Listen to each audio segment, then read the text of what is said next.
Sobre cuál es la experiencia de racismo en la vida cotidiana que más recuerdo, yo diría que data más de la juventud, cuando ya estaba estudiando en la universidad, porque de mi infancia en el Caribe no recuerdo nunca haberme sentido discriminado por el color de mi piel.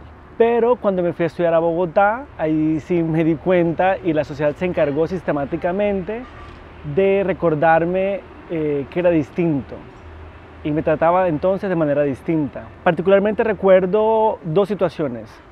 Cuando iba por el puente peatonal en la Universidad Nacional de Colombia, donde estudié medicina y después fui profesor, y había muchas personas en el puente, pero la policía o el auxiliar de bachiller me llamaba aparte para pedirme los documentos. Y ya lo fui naturalizando a tal punto que siempre andaba con el documento listo por si me lo iba a pedir. Y la otra situación fue ya en el escenario clínico.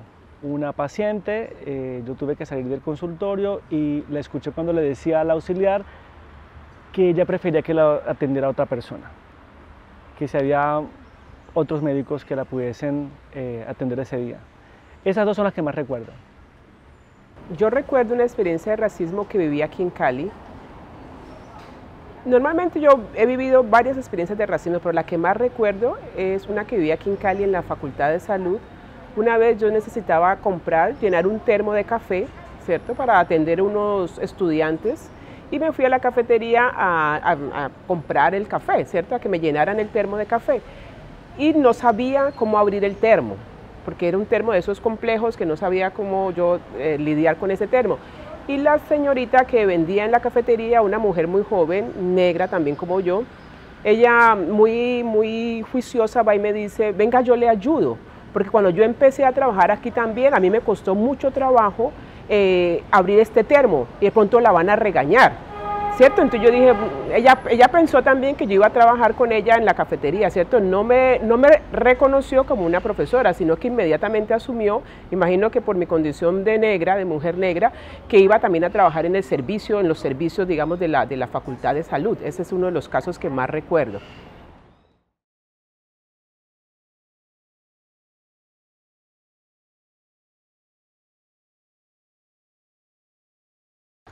Sobre cuál fue la última experiencia de racismo en la vida cotidiana que recuerdo, pues fue hace poco. Uno desearía que esto no ocurriera con tanta frecuencia, pero en particular iba a un edificio público, calidad de profesor, y tenía una reunión con un grupo de investigadores y obviamente había un guarda de seguridad controlando el ingreso a las personas al edificio. Yo vi que ingresaron varias personas delante de mí y sin problema iban pasando.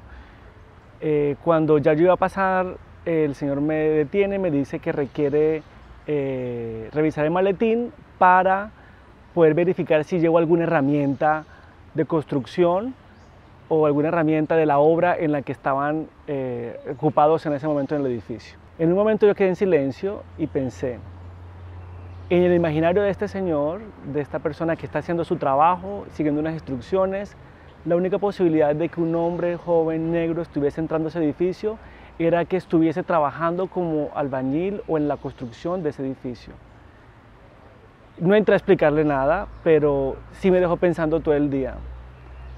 ¿Qué representación tenemos los afrocolombianos en las narrativas de las otras personas? La última es una muy molesta, fue con un guarda de tránsito en la ciudad de Cali también. Yo iba en bicicleta, ¿cierto?, por una de las vías muy concurridas de la ciudad de Cali. Cuando un guarda, yo le dije, él estaba lidiando con el tráfico, pero lo estaba haciendo de una manera errada. Yo le dije, su trabajo no es ese, su trabajo es regular la congestión, regular el tráfico en la ciudad. Y él me gritó, muy molesto, sirvienta, como si eso fuera un insulto, ¿cierto? Él asumió, digamos, que no sé por qué, por mi condición también de mujer negra, asumió que yo era una sirvienta, ¿cierto? A mí no me salieron palabras para hacer ningún reclamo, por el contrario, yo me quedé callada y digo, ¿cómo este hombre, digamos, mestizo, grita sirvienta a una mujer negra y cree que eso es un insulto?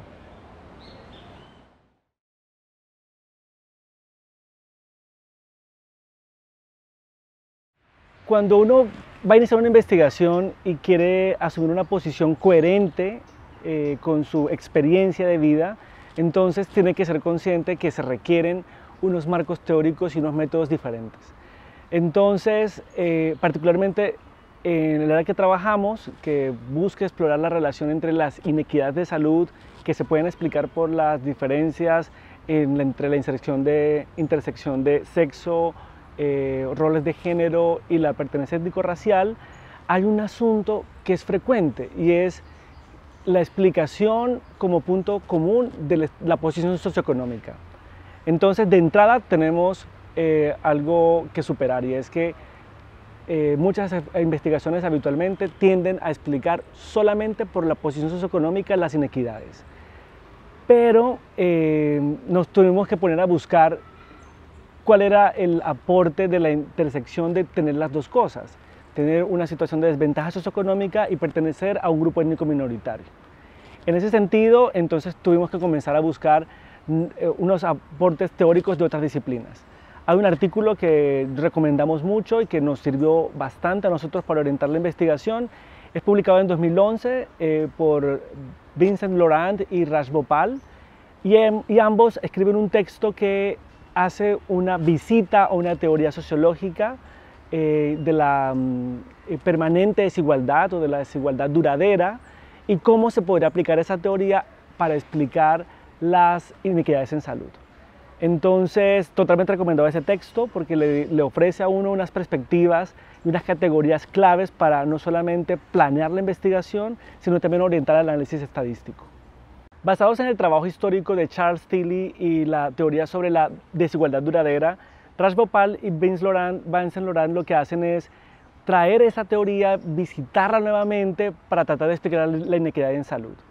Y luego de identificar cuáles son esas categorías y cuáles son esos constructos de la teoría, nos dan como 4 recomendaciones para poder analizar.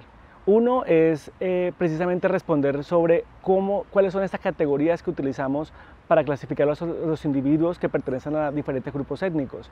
Si son flexibles, si son multidimensionales. Segundo, tenemos que preguntarnos cuál es el rol, cuál es el papel de las organizaciones en esa perpetuación de las inequidades. Tercero, tenemos que preguntarnos también sobre cuál es el papel de las redes entre los sujetos, entre las organizaciones mismas para poder superar o mantener estas desigualdades. Y finalmente, evaluar la desigualdad acumulada entre generaciones y entre distintas categorías, que es una historia distinta para cada contexto. En Europa tenemos una historia de migración y de composición étnica muy distinta a la de América Latina.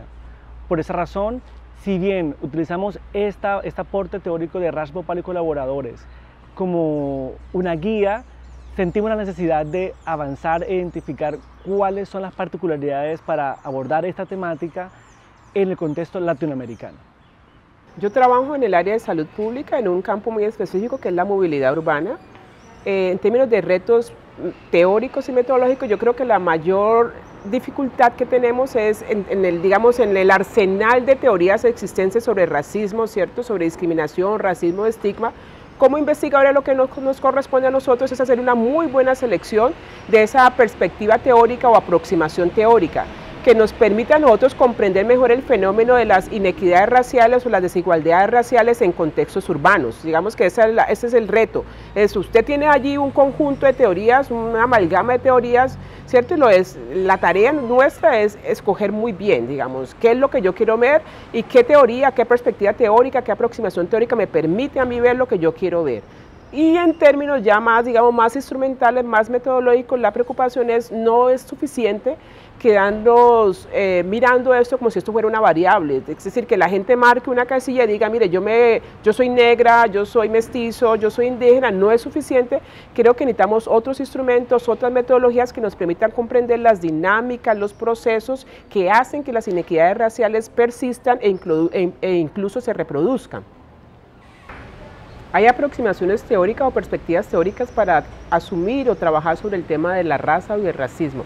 Una de las propuestas del profesor Eduardo Bonilla Silva, quien tiene la teoría crítica de raza. Evaluar la intersección entre etnia, raza e inequidades en salud requiere sobre todo una aproximación teórica que trate de dar cuenta del asunto. Y no solamente quedarnos con herramientas estadísticas para evaluar la interacción, que si bien es cierto en algunos contextos puede funcionar, no tienen sentido si no tienen una orientación teórica. Quienes trabajamos en este módulo nos hemos formado en los Estados Unidos o en Europa, pero queremos recomendar que existen autores latinoamericanos en Colombia, en Brasil y en otros países de América Latina y que esas teorías deberíamos estarlas usando.